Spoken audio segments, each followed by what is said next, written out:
Update করার একটা প্রক্রিয়া মাত্র এই এসআইআর। আমি তথ্য প্রমাণ দিয়ে বলছি এটা এনআরসি, কোনো ভোটার কার্ড আপডেটের গল্প নেই, টোটালটাই এনআরসি।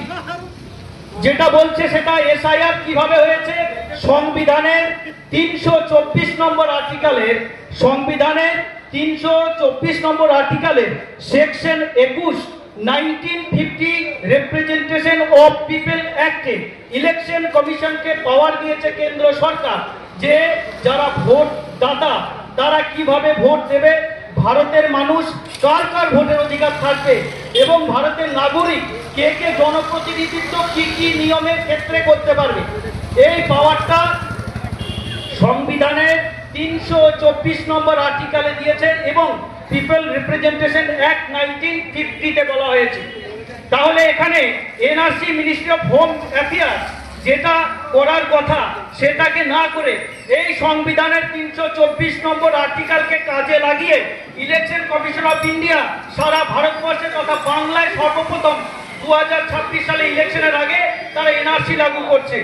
আমি বারবার বলছি এনআরসি, কারণ এসআইআর এর যা কাজ এনআরসির সেম কাজ।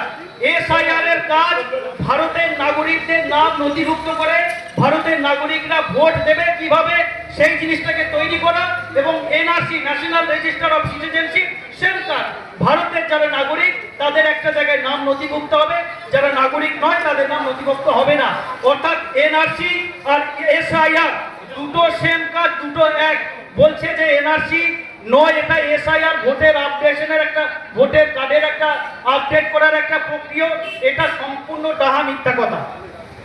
আমি স্পষ্টভাবে বলছি এখানে আর একটা কথা, দুটো তিনটে পয়েন্ট আমি বলবো।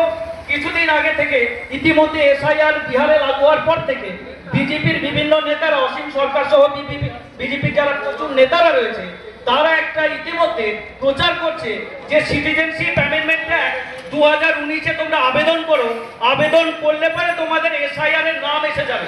আমি আপনাদেরকে চ্যালেঞ্জ করে, ওপেন চ্যালেঞ্জ করে বলছি, যারা মাইকের আওয়াজ যেখানে যেখানে যাচ্ছে আমার কথা মতো সকলে একটু গুগলে যান, গুগলে গিয়ে অনলাইন সিটিজেনশিপ রেজিস্ট্রেশনটা খুলুন।